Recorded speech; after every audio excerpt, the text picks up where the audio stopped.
Good morning, students. Today we will discuss our third chapter of history, that is the Sultan of Delhi or Delhi Sultans. You will be amazing that we are discussing here history and we left civics in between. The reason behind, I was not aware about the syllabus.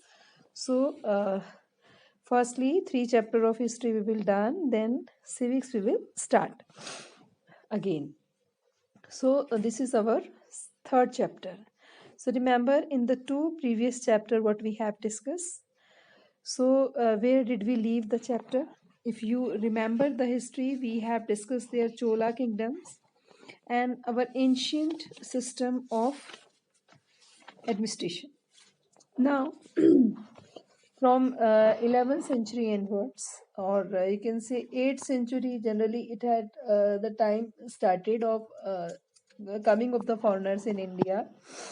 But in 11th century, with the in 1025, with the commence of Mahmud Ghazni, you can say the foreigners start coming in India. But prior to go to this, we will discuss like what was happening in India, in northern part of India.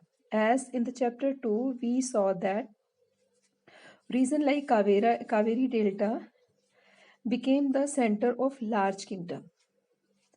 And did you notice that there was no mention of kingdom with Delhi as its capital? Means if we see during this period of time, we didn't have any inscription in inscription, or we don't get any name of Delhi. Means Delhi was the capital of India, or today is the capital of India, because earlier the capital of India generally it depends, means with the kingdom which were flourished, generally the trade used to take place from all these places. So it was because Delhi became an important city only after the 12th century. 12th century means it became the part in northern India. If we see that how people start coming, because Kannauj we have seen in the previous segment, like everyone wanted to occupy the northern region of India. Why? Reason behind, because it was fertile region from point of view agriculture. So, and you can say good connectivity from the northern frontier. So when we see that table number 1, which is given, Delhi first became the capital of the kingdom under the Tomara Rajputs. Tomara Rajputs, and who were defeated in the middle of the 12th century by the Chauhanas, also referred as Chamnas, of Ajmer. And it was under the Tomaras and Chauhanas that Delhi became an important commercial center. Commercial center from where the trade activities used to take place. So many rich Jainas merchants lived in the city and constructed several temples. Coins minted here, called the Delival, had a wide circulation at that time. Means this was the commercial place at that time where the connectivity was in northern part of India, like from Gujarat to the frontiers. So the transformation of Delhi into the capital that control vast area of the subcontinent started with the foundation of Delhi Sultanate in the beginning of the 13th century. Means whatever the changes had start come in this place, they were they occurred in 13th century. They take a look at the table 1 again. They identify 5 dynasties that together made the Delhi Sultanate. This map is given. This is the table number 1. So here we can see means how it has been changed.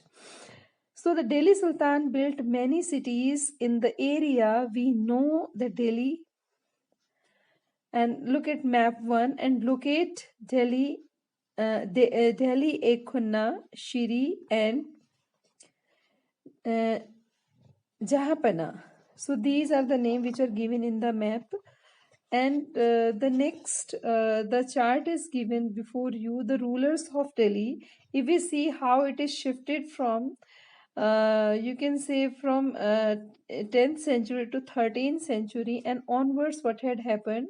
When we see this chart, the rulers of Delhi, will see the first, that is Rajput dynasties. So firstly the Rajput dynasty, Tomaras were there, and the Tomaras followers that Angapala, then Johannas, the Prithviraj Chauhan, very famous ruler of Chauhana dynasty, and after that, that is early Turkish rule, means that is 1200 to 6 to 19, means Kutubuddin Aibak, and this particularly called the we can say slave dynasty. Kutubuddin Aibak, Shamsuddin Iltutmish, Razia, and Ghiyasuddin Balban, and after that Khalji dynasty started. It was from 1290 to 320. That is Jalaluddin Khilji and Alauddin Khilji. Only two are mentioned here. Then Tughlaq dynasty 1322 1414. Ghiyasuddin Tughlaq, Muhammad bin Tughlaq, Firoz Shah Tughlaq. And after that Sayyid dynasty, that is 1414 to 1451. That is Khazir Khan. Then Lodi dynasty, Behlol Lodi, and afterwards Behlol Lodi, we can say after these dynasty Mughal Empire started, because after them Babur had come in India. So till here the dynasty period Mughal Empire play a very important role from you can say from 15 last to the till the 18th century. 18 means like it end with the death of Aurangzeb in 1707, but his son Bahadur Shah, he was the weak ruler, so most of he had surrendered all you can say Delhi Sultanate to the British one. So this is the chart. You have to remember the dates are very important. Sometimes if we are writing wrong dates, so marks are deducted. So till here you just introduction is given. Take the revision of this. Tomorrow onwards we will proceed to the chapter accordingly. Thank you. Have a nice day.